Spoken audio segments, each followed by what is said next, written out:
Hello, I'm Owen Lane and welcome back to the greatest albums of the 1980s. This series looks at some of the best era-defining albums that made up music in the 1980s, and today we will be looking at Peter Gabriel's album So. But before we get looking into So, here is a bit of background on the genius behind the album, Peter Gabriel.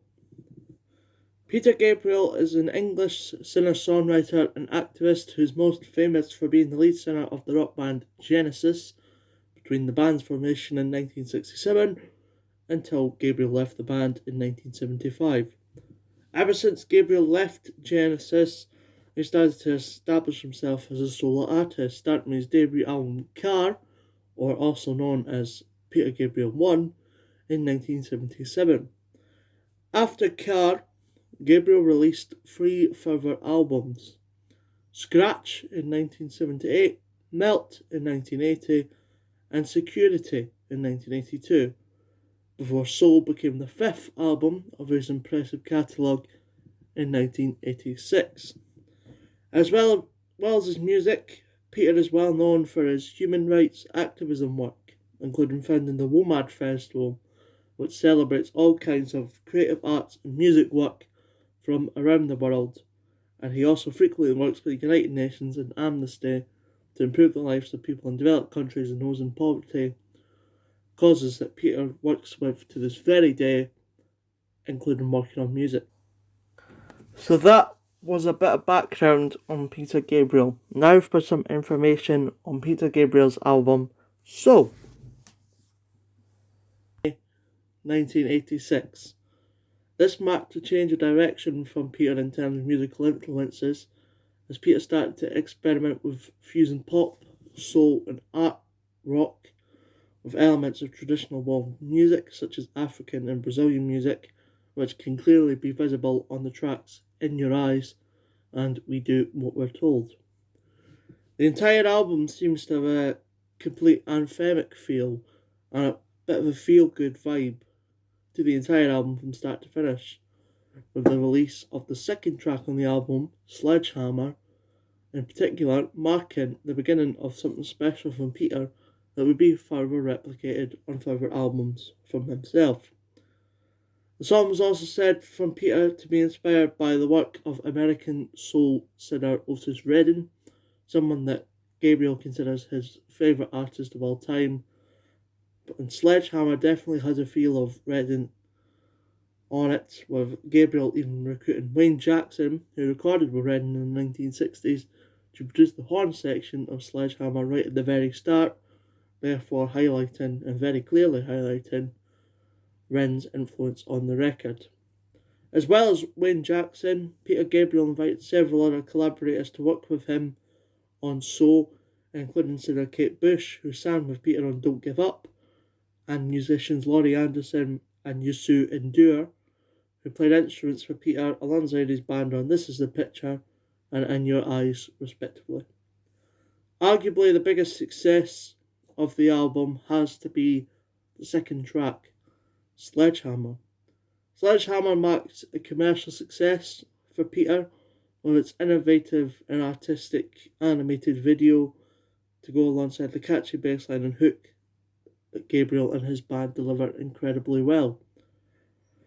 It is also the most played music video on MTV of all time, and in 1987 Gabriel won a record of 9 MTV Music Video Awards, a record that has never been broken to this very day, including the prestigious Video Vanguard Award and Video of the Year at the MTV VMAs in 1987. Gabriel decided to tour the album on his This Way Up tour over 1986 and 1987 following the release of the album. The final night, October the 15th, 1987, would go down in history, not just as the final night of the This Way Up tour, but also the first Peter Gabriel tour to be committed to film.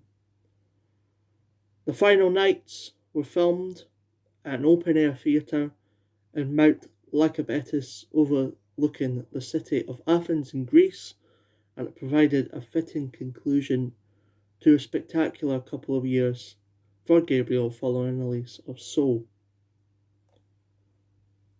And overall, it's very, very clear that Soul can be seen as an era-defining album, not just for the singles of the album, with Sledgehammer, In Your Eyes, Big Time.